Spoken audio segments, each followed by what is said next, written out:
Hello again, everybody. Welcome to the fifth edition of the For a Better Web podcast. In this podcast, I, Bruce Lawson, Technical Communications Officer for Vivaldi Browser, talk to somebody who, in their own way, in their own industry, in their own manner, are working to make the web a better place. And as we hurtle towards yet another end of year, I find that my thoughts turn to the events in the tech industry over the last 12 months. And who better to discuss them with me than a venerable stalwart of the tech industry and the browser industry himself? He looks young, but he isn't quite as young as he appears. My very own CEO, Jón von Tetzchner. Hello, Jón. Hi, Bruce. How are you today, sir? Doing well. How are you? Not too bad. It's not yet snowing here in the United Kingdom. We reserve that for January and February. So yes, it's not too bad. Thank you. So yes, Jón has been making a list. He's been checking it twice. He'll no doubt tell us who's been naughty or nice in the tech industry. But of course, we've been informed by our annoying Gen Z or Gen Z intern, Bendix CX, that we can't use the terms naughty or nice anymore because they are okay boomer. We have to use the term brat or nat.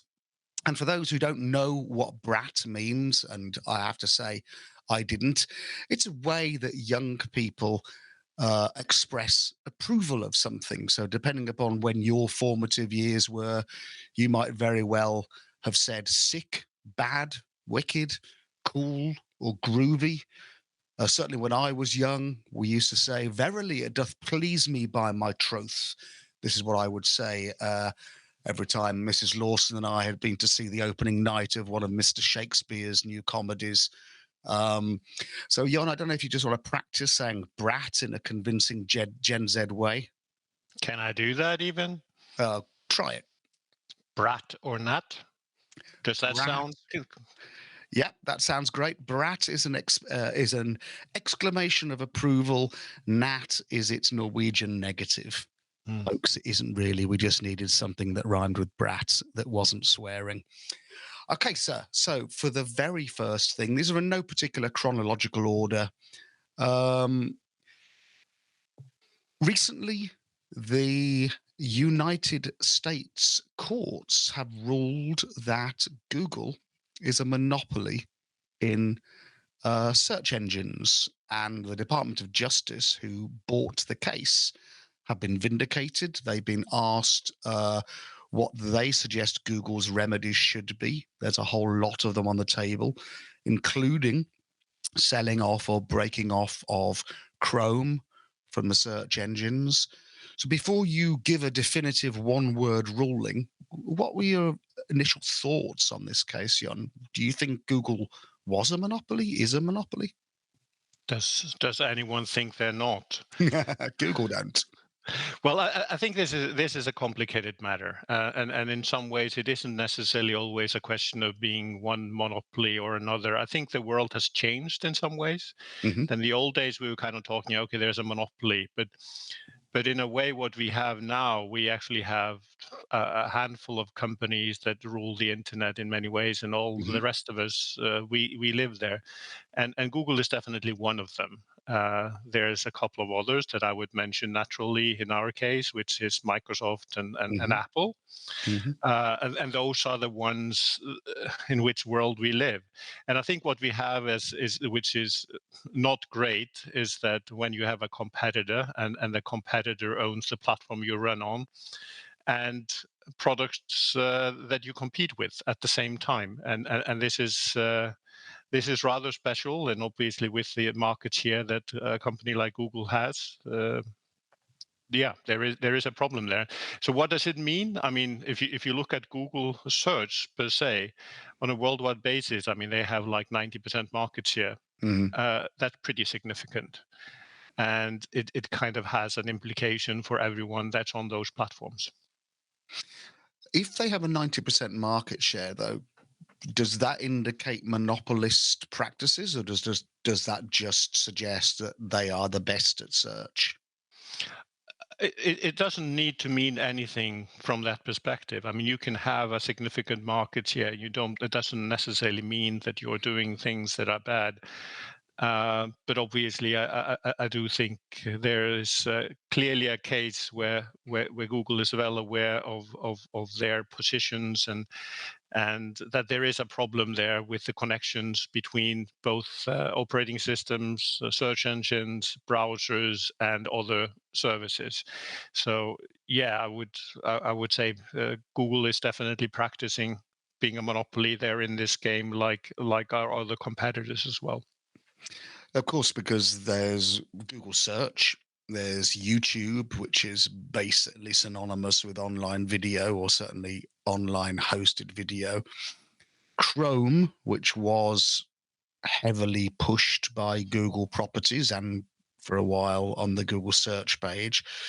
But it's complicated somewhat by the fact that there's Chromium, which is the open source project that Chrome is based on, and which Vivaldi is also based, which Opera and Brave, DuckDuckGo, etc., are also based. So, do you see that whereas the courts were correct in calling Google a monopoly, do you see a danger with the potential split off of Chrome or Chromium for the ecosystem?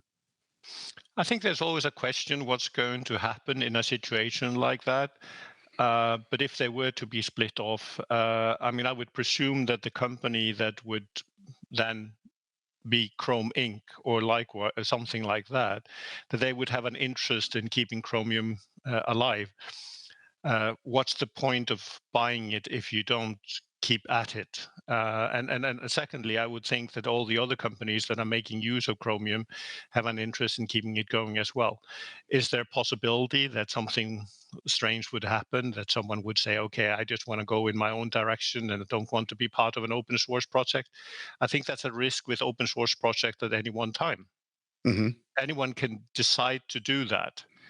There is no, okay, you will stay on the straight and narrow for any time. So does it change the risks? I'm not sure. I think there's a lot of questions. You can also kind of discuss, is this the best remedy? Are there other remedies that are better? I don't know. I think this is actually really, really complicated. Hmm.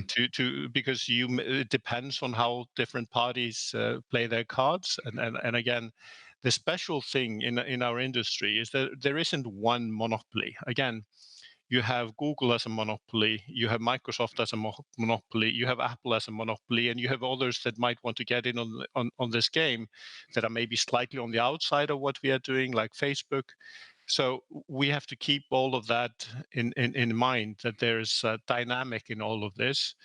But I still think it's really important that you have regulators and that they try to keep a level playing field, which, when it comes down to it, is what creates innovation and the like. If it's really hard for smaller companies to come into those markets and make a difference, then you have a problem, right? So, Hmm.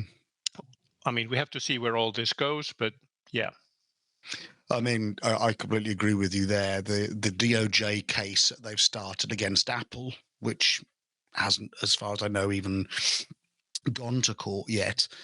The DOJ explicitly makes the case that Apple's behavior now would prevent a new Apple-like organization being able to establish itself in the market. So it's almost as if these big companies that started up in the early halcyon days, stroke Wild West days of the internet, are pulling the ladder up after them. And of course, I suppose, excuse me, it's not only other browsers that make heavy use of Chromium. I guess Adobe have significant interest in Chromium.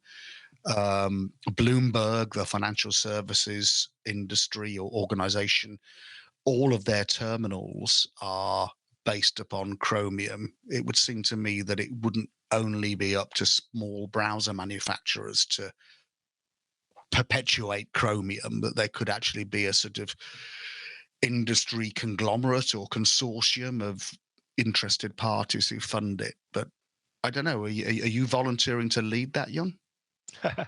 No, I think I'll leave it to someone else. I just like to focus on building our browser. And now, obviously, I do have the experience of building a browser core from beginning, or at least working with a team that did that. So when people are talking about, hey, why don't you do this or why don't you do that? I mean, people will say something like, why don't you build your own core? And I'll try to explain to them, okay, when I quit Opera, we had 100 people that were working on Presto. So 100 people to maintain. And I was making the argument at the time that we should increase that group of people probably by 10% per year to be competitive. And that was maintaining a well-written, well-organized, beautiful piece of code. But again, there was a decision made by the management after I left to kill Presto. And some people seem to think that I could have basically just taken that code, but that was not an option. And in many ways, it was one, it wasn't mine anymore. Secondly, having 100 people working on the core and then more is not feasible. So I think if you look at it over time, I mean, Opera was one of the few browser companies that actually made a browser from scratch. Hardly anyone else did. They started with something. I mean, if you go all the way back, most of the browsers have actually they go back to Mosaic in some ways. Well, Mosaic became Netscape, kind of. I mean, and onwards from there, Internet Explorer was initially a license of the Mosaic code. There is other elements like this. I mean, a lot of the current browsers came out of KHML, which then became WebKit, which became Chromium. So WebKit and Chromium are kind of related. And when you think about it, so Apple, they had built a browser before, but when they started again, they didn't start from scratch. They started from the KHML code base. They then built a browser there, and then Google took that code base and built on that forward. So there's a lot of history with this. Microsoft obviously moved over then to the Chromium code base, so did Opera. And in a way, when we were then starting with our browser, we didn't really feel that there was a natural other choice. That is kind of like we could have gone with the Gecko code base with a fairly limited user base, and at the time going through fairly significant rewrites, or we could go where everyone else was going. So this is complicated. I mean, a lot of people are talking about, wouldn't it be great if we had a much more choice when it comes to browser engines? I would agree with that it would be good, but I think realistically at this time, doing that just requires a lot of work. And again, trying to explain a lot of this, because this is complicated. You may say, hey, well, I mean, why don't you? I mean, you can spend time doing that, but I think realizing that a lot of the time spent when you build a browser engine is compatibility and potentially malicious compatibility issues. Again, over the years, we've had issues with our competitors having important sites that block our access to services. We even had that issue with using Chromium, so we had to change our identity when visiting sites. Okay, I'm kind of rambling here because, and I'm not sure there's a point with all of this, except yes, I've built a browser engine or I work with people that do. The really smart people, this is not trivial to do, to start from scratch, which is why I think what people are finding is that it's better that we work together on a code base, and it's actually better for everyone. Is it possible that someone would say, I don't care, I just want to go by myself? It's possible, but there's a significant risk in doing that, because part of the issue is there will be security issues found in that other code base that you're forking from. How are you going to deal with that as the code deviates over time. Mhm. I think that's in a way a massive, massive potential problem. If you have totally different code bases, quite often you'll find that there are similarities in issues and the like. But when it comes to security issues, you don't want to linger. You Mhm. want to have fixes out really, really quickly. And if you then have, there's a security issue that's fixed in a competitor. And by the way, I do think people in general, they collaborate when there's a security issue. People are generally wanting to work together, because what you don't want is to have a security issue in the wild and no one actually having control over it. So Mhm. overall, people are wanting to work together on this. But if you have similar code bases with with security issues, how are you going to ensure that a security on one doesn't happen on another? Uh, and again, in worst case scenario, the code base has changed so much that actually this is going to be non-trivial to fix. There's a number of issues with this, so it's all of this is quite complicated. And so the question is, I think anyone that would want to go solo in this would have to deal with that kind of issue potentially. So, would it be fair to characterize your opinion that saying that Chromium is too big to fail and too big that none of its none of the bigger interested parties have a vested interest in allowing it to fail? It would survive and continue even if hived off. Well, I think again, I mean, definitely the company. If there is a company that's going out, if there's a Chrome Inc., it would be kind of absurd if they wouldn't see the value in Chromium. Hmm. So I would definitely think that they would be interested in keeping that going. And similarly, anyone else that's in the ecosystem that is using Chromium would have the same interest. I just have a problem seeing that Chromium wouldn't continue one way or another through the interested parties, of which there will be many. So, in one word, Brat or Nat, the DOJ finding Google to be a monopolist. Pratt. Nice. Talking of monopolies, you've mentioned one, Google, of the big three monopolies. Let's talk Microsoft, because this year saw the launch of the Browser Choice Alliance, which is, and I'll confess an interest here, folks, because I was one of the people who led Vivaldi into this. It's an alliance, an informal alliance between some smaller browser vendors and Google Chrome as an equal member to persuade regulators worldwide, starting in the EU, because their process is further down the line, to persuade them to regulate Microsoft Edge, the browser on Microsoft Windows.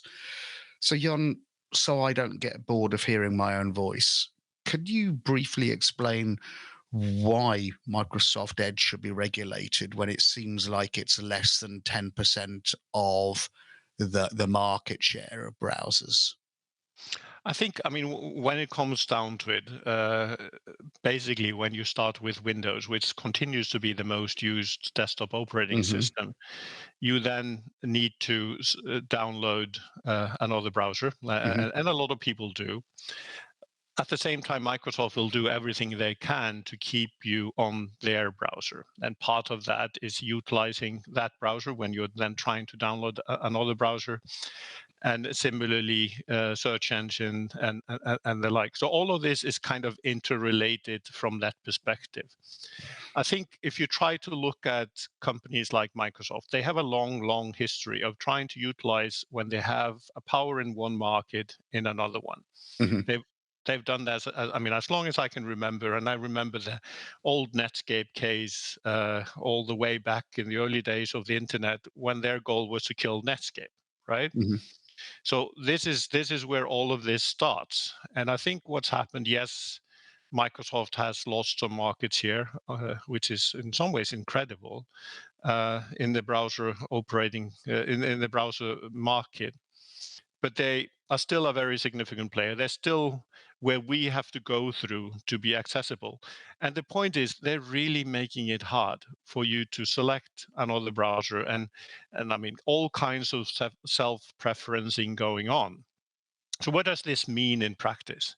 I mean, one thing is, okay, which browser is included with Windows? It's Edge. Mm-hmm. You want to download another browser, there are potential warnings against that on the way to doing so.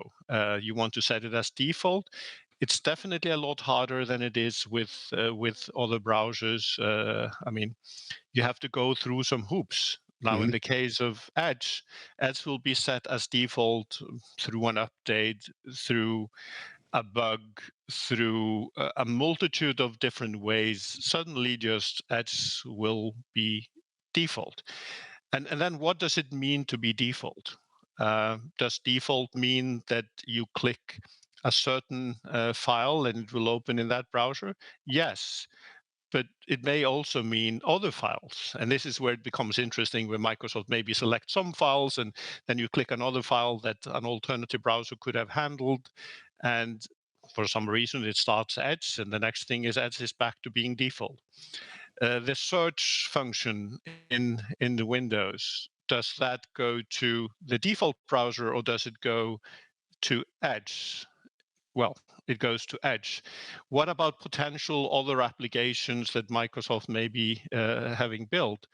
There's also that case where they ignore whatever is the default browser and they go to Edge instead. There's also the question, if you install your browser, is it going to be visible on the operating system? And the answer to that question, by default, it probably wouldn't. There's just so many hindrances that make it difficult.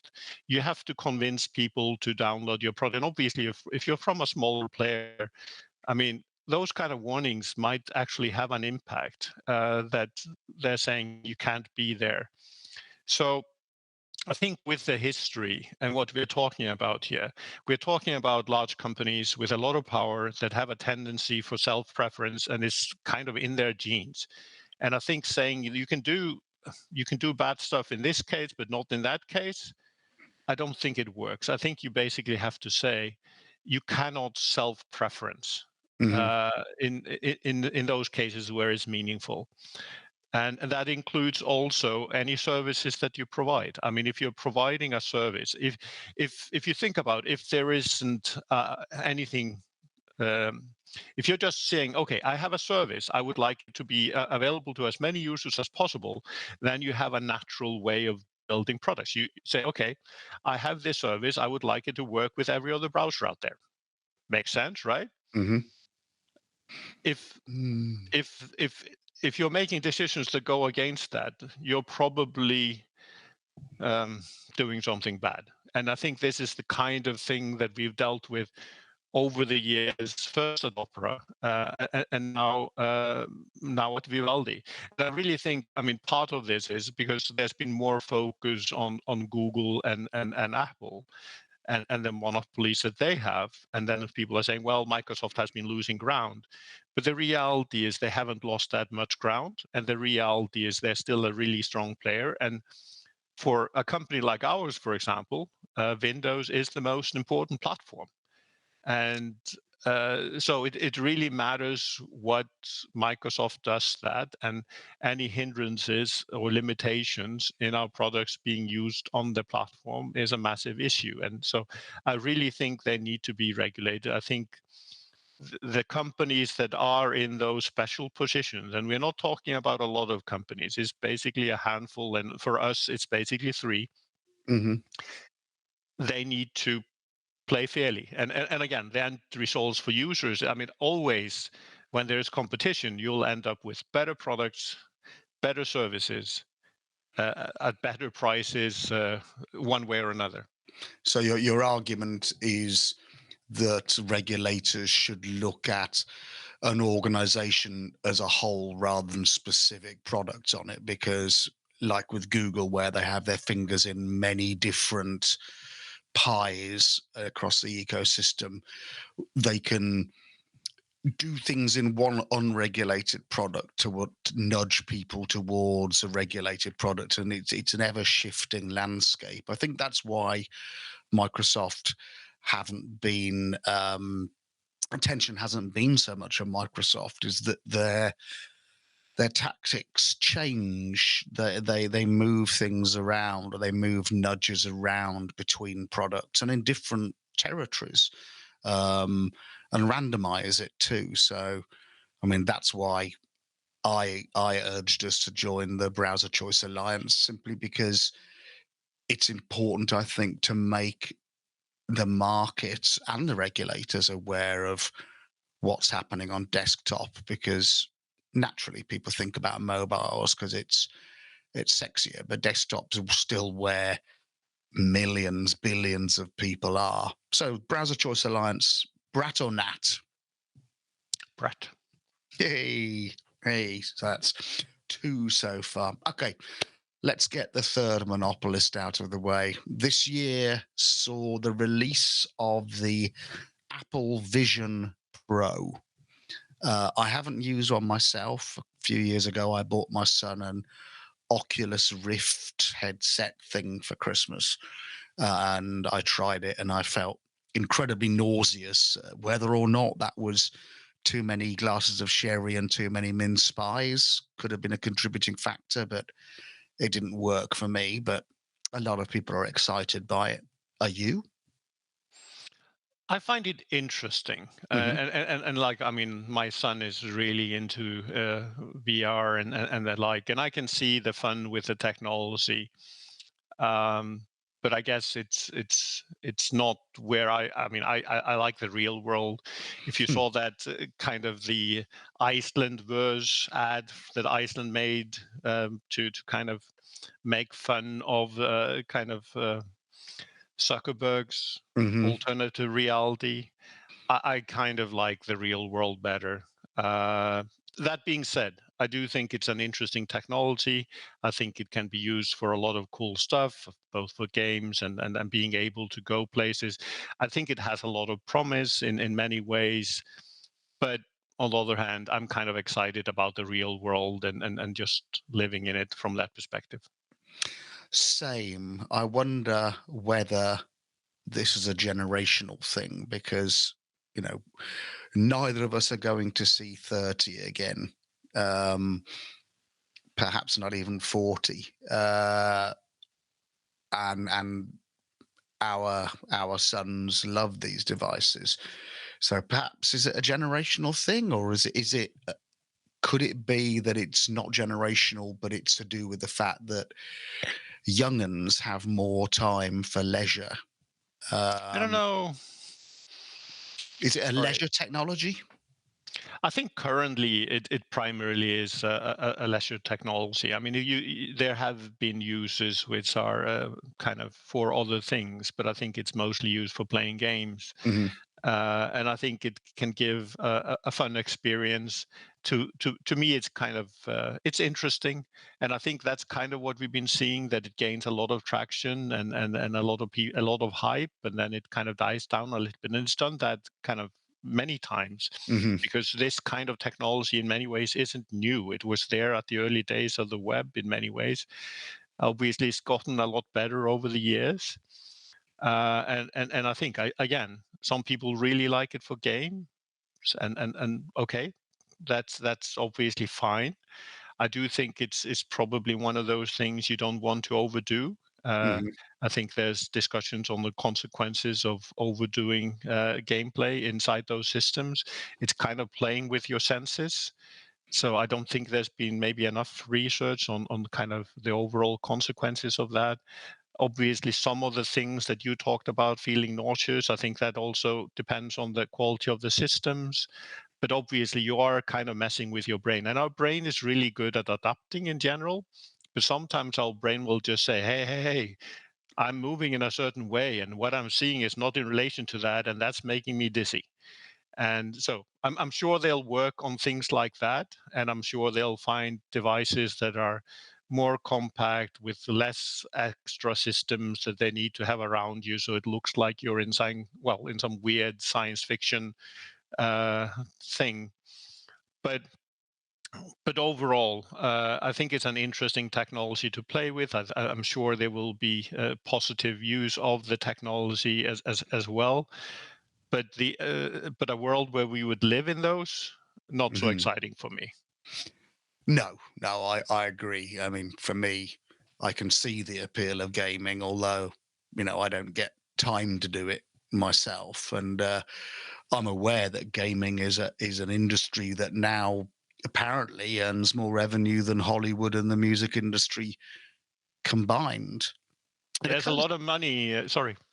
No, I was going to say it occurs to me as well that a lot of the younger generation, certainly in the United Kingdom where I am, they game heavily, manipulating their senses with these things.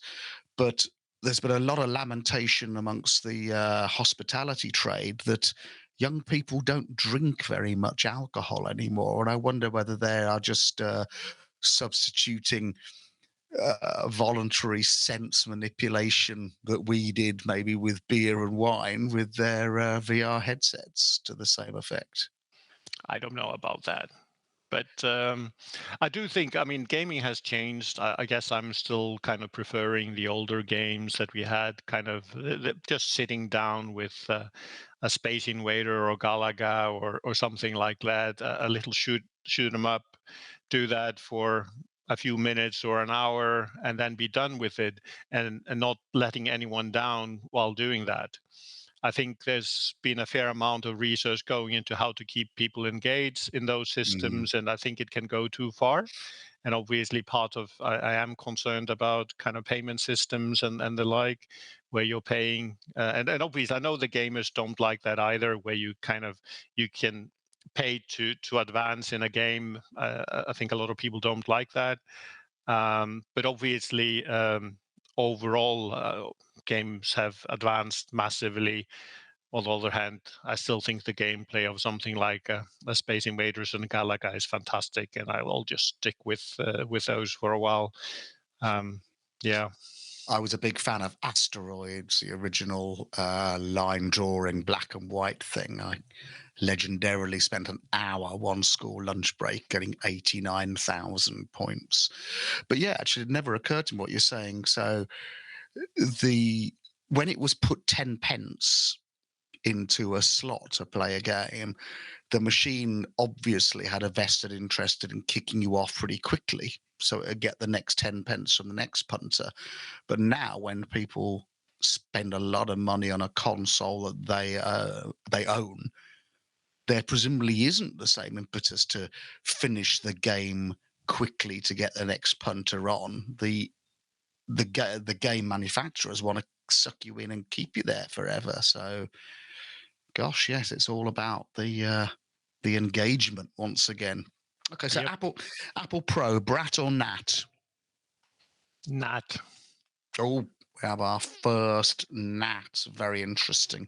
I think in part of it, and just explaining a little, I think it's an interesting technology. I think it's far too expensive and not kind of game changing enough to warrant the price. So I think, I mean, is it interesting? If I was just looking at the technology, I think it's interesting, and I think it's good that there's new players coming in with alternatives. But am I personally excited about it? Not really. To me, to be honest, it always seems like a solution in search of a problem. The technology's fascinating just as a technology, as a science, as a exercise in miniaturization and sensor development. But because I'm not a gamer, I just don't see its value to my life, which allows me neatly to segue into the next solution in search of a problem that may or may not be too expensive. And of course, we've seen, again, huge advances in inverted commas. So I'm giving my opinion away, sorry. In AI, artificial intelligence, obviously, which is a bit of a catch-all terminology. And regular readers or regulars to the world of Vivaldi will know that we organizationally have a take on AI, which is that we're not building it into any of our products. Has anything happened this year to change your opinion of AI, LLMs? Is there a difference that we need to draw? I don't think very much has changed. I mean, I'm not, and I think we are not really saying that AI can't be useful for any things. And I mean, in certain things, we've seen improvements that are positive. We've seen positive improvements in translations and voice recognitions and the like. And I think you could potentially use this pattern recognition technology with research of in the medical field and the like, where you can utilize it to find facts based on the information that you're recognizing patterns. I think is a powerful feature that you can use for a lot of things. On the other hand, the way it's been used mostly is to create crap. Sometimes, I mean, and it's kind of like, okay, it's impressive at times. Oh, we can write this fantastic text, and it's just basing it on everything that everyone else is writing, and it's finding the most natural way to put words together and the like. And the problem is, how is this actually then being used? And I mean, it's taking up massive power.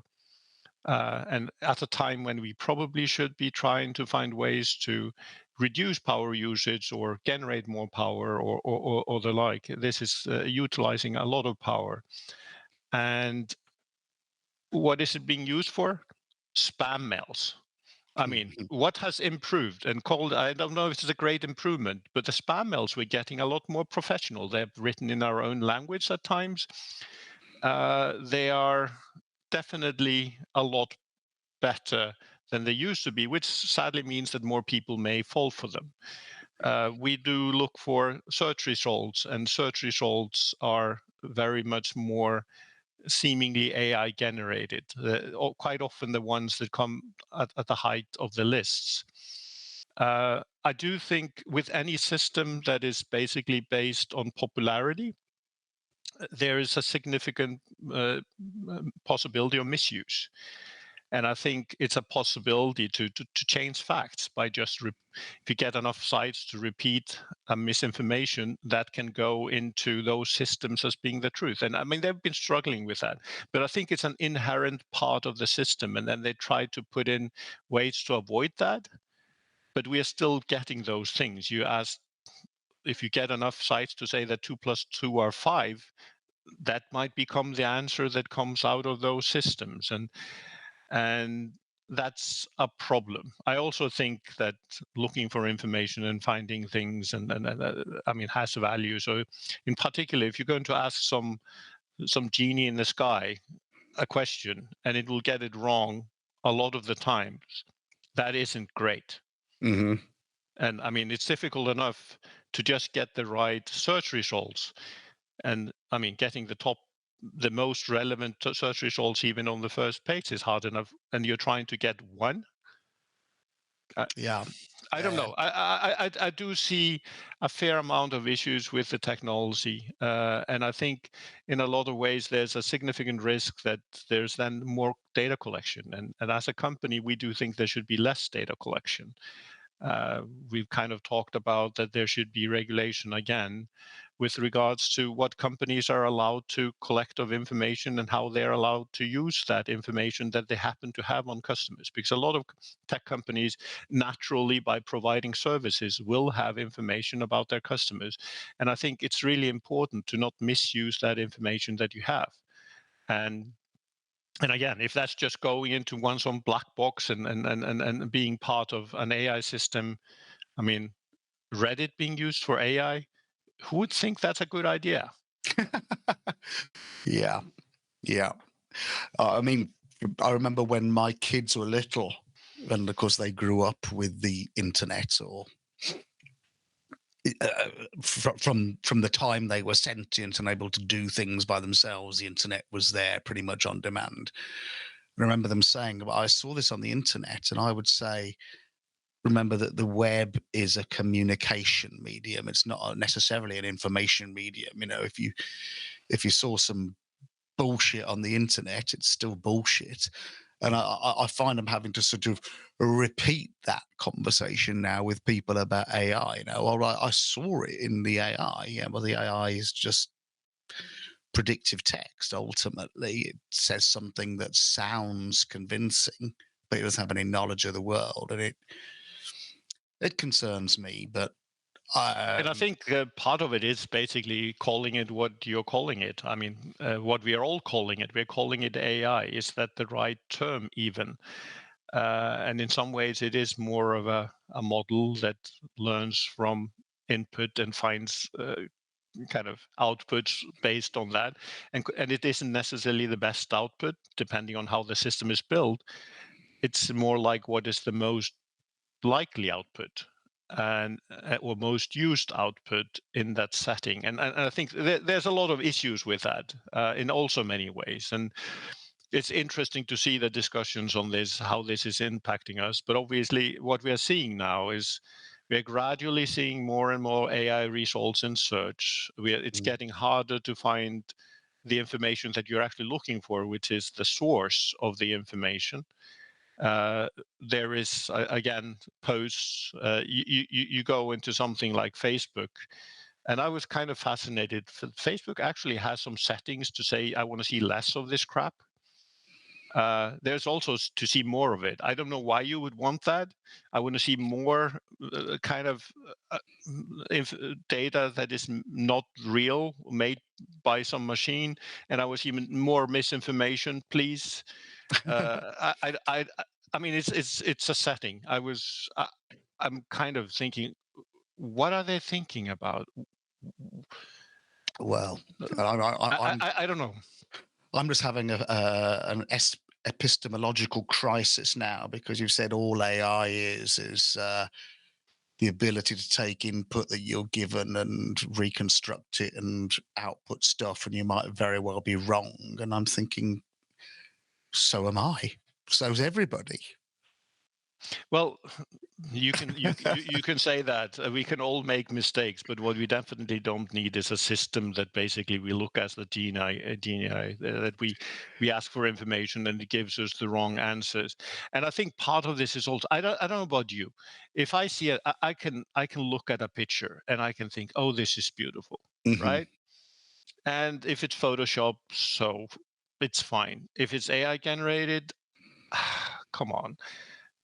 I just want to see if you want to impress me with your photos, yes, you can do a little bit of filtering, but if it's AI generated, it's something else. And I feel kind of, okay, I just wasted my time seeing something that's automatically generated. So I think overall it's interesting because AI is supposed to save us a lot of time. I think at this time is actually wasting a lot of time because again, we're spending more time on kind of incorrect information. I was reading about the Python guys kind of dealing with error reports that were basically AI generated and were then wrong. And that's a significant problem with these systems. If you're sending people that are potentially doing voluntary work, basically reports that are generated by some machine, and you haven't even bothered to ensure that that report is actually correct, then you end up with a significant problem and a lot of time wasting. And again, this idea that we send an email to someone, we get the system to make it for us, and then on the other end, there's a system that takes a summary of that. So why don't we just send a single line of text then? At least it will get the communication going instead of, okay, we have a system that takes one line of text that makes it into a page. And on the other hand, you have a thing that takes the page and made it into one line of text. And then the question is, are you ending up with the same line of text on both sides?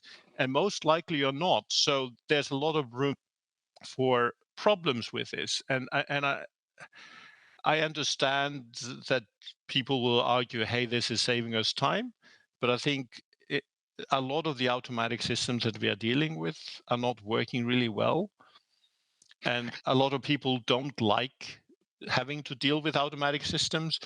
And it isn't a question of whether the automatic system recognizes you in a better way. I mean, dealing with things like, I mean, this is just bots and the like. I mean, so you've been trying to do something on a web page, and this is typical at times. You're doing something on a web page, there's an issue, and then it will say, call this number. Mm-hmm. You call that number and you talk to a machine on the other end. And you're, I mean, if I wasn't be able to deal with that machine when I was talking to it through the keyboard, is it going to be a lot better when it's actually struggling with my accent, or I mean, quite a lot more limited. So there's issues with this. I think a lot of companies are thinking, okay, they can save money by putting in technologies like this. And I think that, I'm not saying it's black and white. I think there's definitely cases where you can make this work usefully with a more limited data set. We're looking at specific things, but the generic ones are pretty broken at this time. Well, because Gen Z likes black and white, I'm going to have to pin you down to an answer. AI in 2024, Brat or Næt? Næt. I wholeheartedly concur, and not just because you pay my salary. So a marginally more cheerful question now. 2024, for various reasons, has seen a lot of people leaving Mr. Musk's marvelous fascism machine, erstwhile Twitter.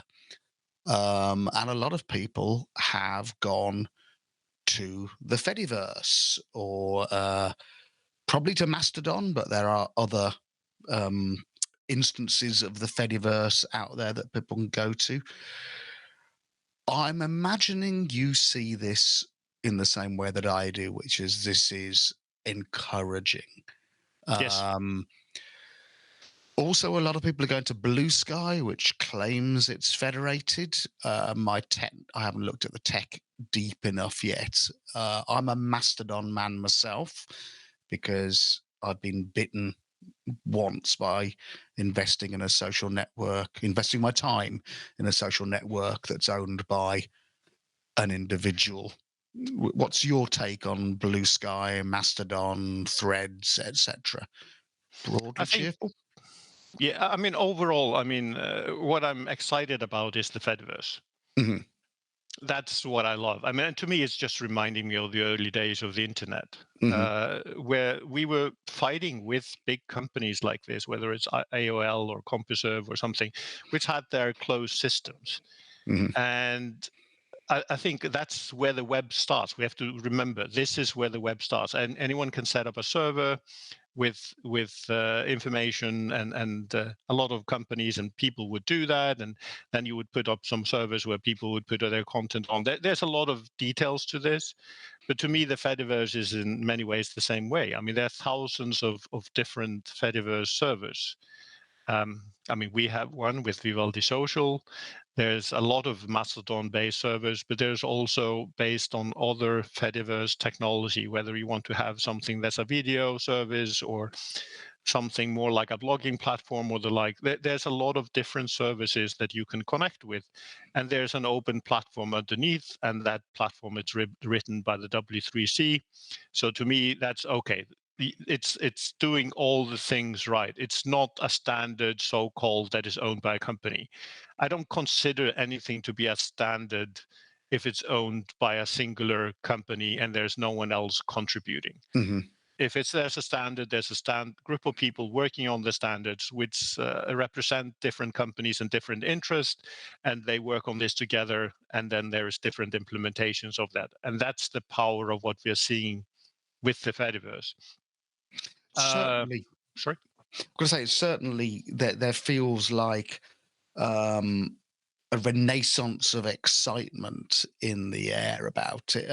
I'm very aware that I'm talking with other people who are invested in Mastodon on Mastodon, and so I'm in a bit of a filter bubble. But certainly the kind of people who seem to have kicked off the early web, probably before I got on the web in the year 2000, seem to have moved to the Fediverse and the same sort of spirit of openness, hacking for good, hacking something that is designed to work together rather than designed to silo seems back. Or maybe that's just because I'm projecting my own wishes onto it. I don't know, but something's in the air. Yeah, there's a lot of positives there. And I think there's a lot of, and again, I mean, the beauty of it, you can make your own server, you can make it for a certain group of people, but at the same time, you can have access to everything that's on the other servers. Mm-hmm. But you can also decide that you want, okay, I don't want to connect to that server because I don't like how they deal with content on that one. So you have choices like that. You have a lot of flexibility. I also just like the fact that what you see in your feed by default, like on Mastodon, you're seeing the content that from people that you're following.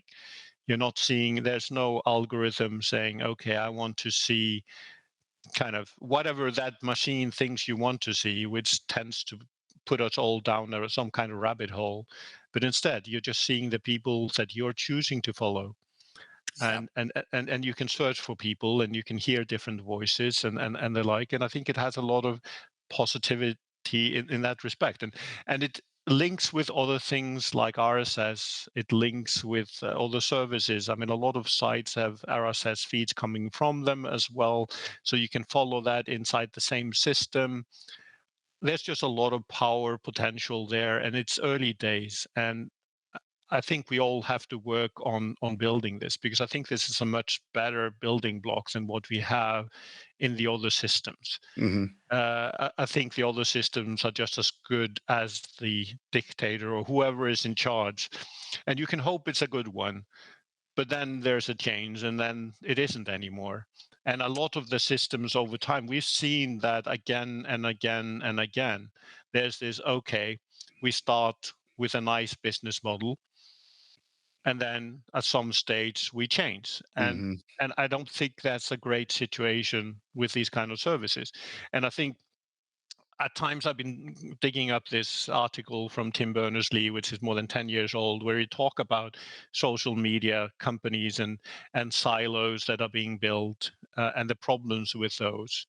And the Fediverse is the opposite of that. And again, we've seen the damage that these kind of systems that try to keep you inside the system, that try to keep you engaged, and the consequence of algorithmic content, which basically pushes potentially hate speech and the like. Mm-hmm. It tends to do that. I mean, hate speech kind of engages us, and misinformation seems to engage us as well.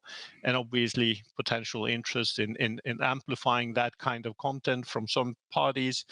There's a lot of complexity here, and I think it's better to go for the simple solutions of basically seeing chronological content from people that you follow, and being able to interlink with any server out there, and then you can choose to make your own server. I really think a lot of companies and schools and governments should be making servers themselves. And through that, then you know who's behind that information, and there isn't just some party that can decide, okay, I want to block this. And Yeah. Yeah. you will still have access to that information unless, again, your server chooses to block that content, in which case you can switch to another one and take your data with you. For me, it's the openness, the federatedness, if that's a word, is almost of secondary importance, because to me it's the lack of algorithmic content that's the killer USP, if you like. I'm sick of being manipulated. I'm sick of being enraged to be engaged. I'm sick of my hatred of hate speech being actually turned into somebody else's profit. You say it's early days for the Fediverse, but of course, Vivaldi Social hit its second birthday last month or something. So Vivaldi got on board very early before I joined. What was the impetus for that, John? I mean, we were just seeing this as what it is, that we are seeing this as the start of the continuation of the web, and it's basically the web fighting back against these silos in some ways. Now, obviously, the silos can decide to connect with things, and there's a lot of discussions about that you have things like threads connecting. But I still think it's a positive thing that you have an underlying technology. You just choose the servers you want to be on. I think actually in some ways, at least for me personally, I can follow a couple of people that are on threads. That's fine. It's just like being on another server, but I can choose the server that I want to engage in the most. But this is about fighting for an open web. I think this is part of that. And for us, that's it's a very natural thing to be supporting technology that's utilizing W3C standards, that is distributed. And obviously, I also love the fact that, like you said, the data is chronological and not using some algorithm to decide what you're seeing. I think there's a lot of value in this. I think it's really important to support it. I think the current systems, they are proving themselves to create more problems than any joy that they're giving at this time. So we need to get as many people to move over to the Fediverse as possible, and then we have to keep it on the straight and narrow ourselves. So, to a one-word adjudication, the renaissance of the Fediverse in 2024, Brat or Næt? Brat. I thought you would say that, and I wholeheartedly concur. Something else that happened in 2024 was, of course, a major release of Vivaldi 7. I'm not going to ask you whether you think that's Brat or not, because obviously you do. But do you want to talk us through the main things that were in the 7 release and the reasoning or the thinking behind them, how they came about? Because I don't know that people know, did you just sit there on a throne and say, make this happen? Or how do these features get developed? How does it get into the product? I mean, the thing is, we're a company where ideas can come from anyone, right? This isn't like an Apple with Steve Jobs, the way they would talk about it in the past, that you would have someone at the head that would just say, okay, this is what we do. People have ideas and we implement them. And people inside the company have ideas, people outside of the company have ideas. We work really closely with our community. But obviously, what we are thinking about with this release, I think a lot of focus was on the dashboard. I think that's a really unique feature that people will see more of moving forward, because it's early days. I mean, there's a visual update that a lot of people are excited about, and we're kind of always adding levels of the features that you just don't find in any other browser, and we've been doing that for a long time. And in this case, we decided to focus quite heavily on the front page. And what we've done there is that, okay, if you're using Vivaldi for things like mail and Caladrin feeds and the like, you can include that in the dashboard. And you can include kind of web widgets as part of this as well. So you can make a dashboard with the things that you would like to follow, and it's up to date and quite powerful. And I think we built a building block, and what we're going to do from now on is to build more services, and at the same time you can build them yourselves on the server side and the like. So it's a really, really powerful tool, obviously, in addition to the other tools that we are having. But we are kind of finding a lot of excitement from our users that, hey, I can do something special now. And how you use it is a little bit up to you. I mean, do you want to you can make a really nice looking feed reader out of this, as an example, if that's your focus. And again, this is in line with our thinking, where you follow content and you don't have an algorithmic system that decides content for you. You say, okay, I want to follow the BBC, I want to get Wired, I want to get this, I want to get that, and I want to see that in that display and get an easy overview over it. And I think that's it's a powerful new tool. Similarly, for email and calendar and again, any kind of service that you might put in there, because when you have a web view, you can put anything, anything that's on the web, which is basically anything. So presumably in a dashboard widget, a web widget, you're getting the responsive mobile, Yes. or so it's just a web page, but tiled up on your dashboard with your feeds, with your mail, with your calendar widget, whatever you want. Basically. Nice. What's coming next? Can you tell us? What can we expect in Vivaldi 8? That's going to be a little bit of time, because we typically go through a number of releases. I mean, we will continue to evolve Vivaldi based on the feedback that we get from users. In some ways, this is something that we don't necessarily know what's going to be coming in a year. We make decisions on the way. We have a direction where our goal is to basically provide the tools that our users want, the flexibility that they want, the privacy levels that they want. And we want to build that into one tool to give them as much control as possible. And again, I mean, seeing that we're all different, we're all have different opinions on how things should be, and there isn't one answer to how things are supposed to be. This is kind of so providing that flexibility, and we'll do things. I mean, like we did a visual update, right? And typically what we find out whenever we do a visual update, there are people that are going to love it, and there are people that are going to say, no, I don't like that. But we always provide you with a way to get it your way, whatever that is. And that's something we'll continue to do, that whenever we do changes, we hope you like them, but we won't get offended if you don't. It's not, we're not invested in you having to do things in a certain way. We acknowledge that you have whatever reasons you may have to prefer to do things in your way instead of ours. And there's no saying that whatever we are doing is the better, which is why we provide multiple ways. And actually my experience has been, I ask people, even inside the office, how do you want to have things? And you'll get different answers. And it's just natural. So for me, a lot of things about, I mean, I love using the keyboard. Some people are into using the keyboard, some people are not. It's fine. I mean, the other functionality that we put, I mean, we put in a pause function of all things, right? Thinking there's too much internet, just pause it, right?